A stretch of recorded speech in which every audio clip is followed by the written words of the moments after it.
कंकाल का रहस्य। चौरा गांव के खेतों में इन दिनों खुदाई का काम चल रहा था। असल में इसी गांव से होकर एक अच्छी सड़क गुजरनी थी, इसलिए यहाँ खुदाई शुरू की गई थी। अचानक एक दिन खुदाई करने वाली मशीन से कुछ टकराता है। बाद में जब खोजबीन की जाती है तो वहां से 2 कंकाल मिलते हैं। पुलिस गांव के लोगों से पूछताछ शुरू करती है। आप लोगों को क्या लगता है ये किसके कंकाल हो सकते हैं?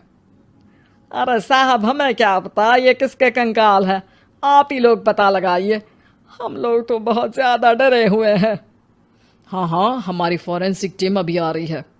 ये बताओ कि इस गांव के रहने वाला कोई जोड़ा गायब तो नहीं ना? क्योंकि शुरुआती जांच में तो ये बात सामने आ रही है कि एक कंकाल किसी पुरुष का है तो एक किसी महिला का। साहब, हमें तो बहुत डर लग रहा है। ऐसे कंकाल मिलने का मतलब गांव के आसपास ही किसी की हत्या हुई है या फिर किसी को जलाकर मार डाला गया है। हाँ साहब, हम अपने परिवार को लेकर बहुत ही ज्यादा परेशान हैं। देखिए, आप लोगों की परेशानी हम समझ सकते हैं, लेकिन आप लोगों को पुलिस का सहयोग करना होगा, क्योंकि आपके सहयोग के बगैर हम ये पता नहीं लगा सकते हैं कि आखिर ये किसके कंकाल है और इनकी हत्या किसने की। ठीक है साहब, गांव के लोग आपका पूरा सहयोग करेंगे। हाँ साहब, पूरा सहयोग करेंगे। तो फिर ठीक है, हम अपनी जांच शुरू कर देते हैं। कुछ दिन बाद जांच रिपोर्ट आ जाती है। पता चलता है कि ये कंकाल करीब 20 साल पुराने हैं, यानी 20 साल पहले किसी जोड़े की हत्या कर शव को यहाँ पर दबा दिया गया था। इंस्पेक्टर राघव, ये बताओ कि 20 साल पहले की मर्डर मिस्ट्री क्या आप सुलझ सकती है? हाँ सर, क्यों नहीं। लेकिन अब सबूत और गवाह काफी मिट गए होंगे। मुश्किल तो होगी, लेकिन शायद किसी परिवार को इंसाफ मिल सके। इंस्पेक्टर राघव, आप बिल्कुल सही कह रहे हैं। किसी परिवार को तो इंसाफ मिलेगा ही और किसी को उसके किए की सजा भी मिलेगी। जी सर, मैंने तो जांच शुरू भी कर दी है। 20 साल पहले इस गांव के 2 जोड़े अचानक कहीं गायब हो गए थे। मैंने दोनों ही परिवारों के बाकी के सदस्यों से बातचीत शुरू की तो उन्होंने बताया कि उनके बच्चे शहर गए थे, लेकिन आज तक वापस नहीं लौटे हैं। लेकिन ये दोनों शव किस परिवार के सदस्यों के हैं, ये कैसे पता चल सकेगा? सर, मैंने डीएनए टेस्ट करवा लिया है। आज शाम तक इसकी रिपोर्ट भी आ जाएगी। अच्छा, ठीक है। उसी शाम को सर, डीएनए रिपोर्ट के मुताबिक ये दोनों ही लाशें चौरा गांव के रहने वाले प्रधान सुल्तान सिंह के बेटे और बहू की है। लेकिन इनकी हत्याएं किसने की है, ये कैसे पता लगेगा? इसी का तो पता लगाने की कोशिश में जुटा हूं सर। आज सुल्तान सिंह से मिलने भी जा रहा हूं। मेरा बेटा और बहू तो मेरे लिए सिर्फ यादों में ही रह गए थे। हमें उनकी लाशें तक नहीं मिल सकी थी। आज 20 साल बाद उनके कंकाल मिले हैं। मैं अब किसके लिए जीऊं?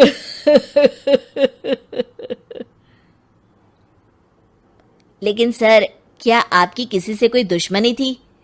अपने बेटे बहू की हत्या के लिए आप किसे जिम्मेदार मान रहे हैं? अब मैं किसका नाम बोलूं?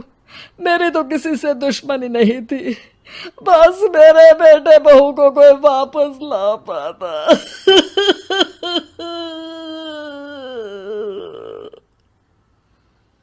इसके बाद सुल्तान सिंह फूट फूट कर रोना शुरू कर देते हैं।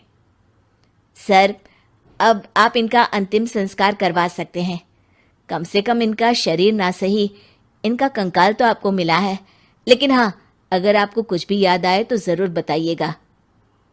मेरी तो बेटा अब उम्र हो गई है, लेकिन मेरे बेटे और बहू के हत्यारों का जरूर पता लगाइएगा, क्योंकि जब तक हत्यारे पकड़े नहीं जाएंगे मेरा मन नहीं मानेगा। सर, हमारी पूरी कोशिश रहेगी हत्यारे को पकड़ने की। लेकिन एक बात बताइए, उस वक्त आपको किस पर शक गया था? उस वक्त मेरे एक ड्राइवर को पकड़ा गया था, लेकिन सबूतों के अभाव में उसे छोड़ दिया गया था। अच्छा, और ड्राइवर पर कैसे शक हुआ था? क्योंकि उस दिन ड्राइवर छुट्टी पर था।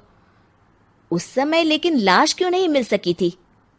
उस वक्त पुलिस ने बहुत कोशिश की थी, लेकिन दोनों की डेड बॉडी नहीं मिल सकी थी। ठीक है, हमारी तफ्तीश चल रही है, मैं फिर आऊंगा। इसके बाद इंस्पेक्टर वहां से चला जाता है और सुल्तान सिंह अपने बेटे और बहू की याद में खो जाते हैं। कुछ दिन बाद सुल्तान सर, एक बात बताइए, जब आपके बेटे बहू की हत्या हुई थी, उसी के आसपास आपके ही गांव का रहने वाला एक और जोड़ा उसी वक्त गायब हो गया था ना? हाँ सर, अलका और अभिषेक, वो भी मेरे बच्चों जैसे ही थे। तो फिर वो कहाँ है? उनका भी आज तक पता नहीं चल सका, लेकिन बताते हैं कि कुछ साल पहले अभिषेक को गांव के ही किसी आदमी ने मुंबई में देखा था, लेकिन फिर वो गायब हो गया। यानी अभिषेक और अलका की हत्या नहीं हुई थी, बल्कि उन्होंने किसी वजह से खुद ही गांव छोड़ दिया था। हाँ, हो सकता है, क्योंकि अभिषेक मेरे बेटे संतोष का अच्छा दोस्त था और उसका मेरे घर भी आना जाना लगा रहता था। हो सकता है कि उसने मेरे बेटे और बहू के बारे में सुन लिया हो और ये गांव छोड़ दिया हो सकता है। उनके परिवार का कोई अब नहीं रहता क्या इस गांव में? अब तो कोई नहीं रहता।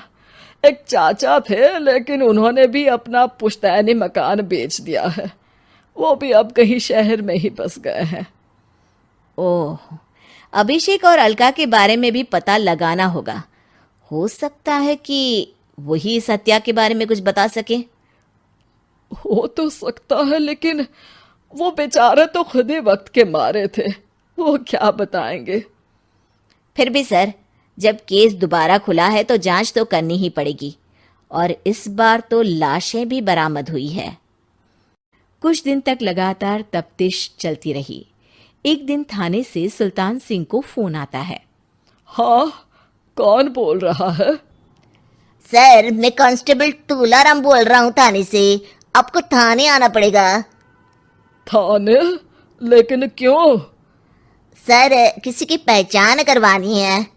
अच्छा ठीक है, मैं दोपहर तक पहुंचता हूँ। सुल्तान सिंह दोपहर में थाने पहुंचता है।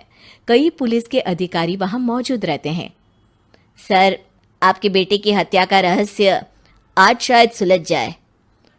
अच्छा इंस्पेक्टर राघव, पर वो कैसे? सर, उस आदमी को देखिए, क्या वही अभिषेक है? सुल्तान सिंह की आंखों में हैरानी से आंसू आ जाते हैं। हाँ सर, यही अभिषेक है। ये आपको कहाँ से मिला? सिर्फ अभिषेक ही नहीं, बल्कि इसकी पत्नी अलका भी इसके साथ है। मैडम, जरा अभिषेक की पत्नी को लाइए। जैसे ही अलका को पेश किया जाता है, सुल्तान सिंह जमीन पर गिर जाते हैं। सुल्तान सर, क्या हुआ आपको? आप अलका को देखकर गिर क्यों गए? सुल्तान सिंह सर पकड़कर बैठ जाते हैं। ये अलका नहीं, बल्कि ये तो मेरी बहू रितु है। पूरा थाना एक दूसरे का मुंह देखने लगता है। क्या? इसके बाद हर किसी को दो कंकाल और हत्या का रहस्य समझ में आ गया।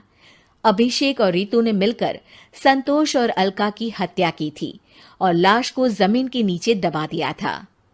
आज 20 साल बाद इस हत्या का रहस्य खुल सका था कि अवैध प्रेम संबंध में दो मासूमों की जान गई थी।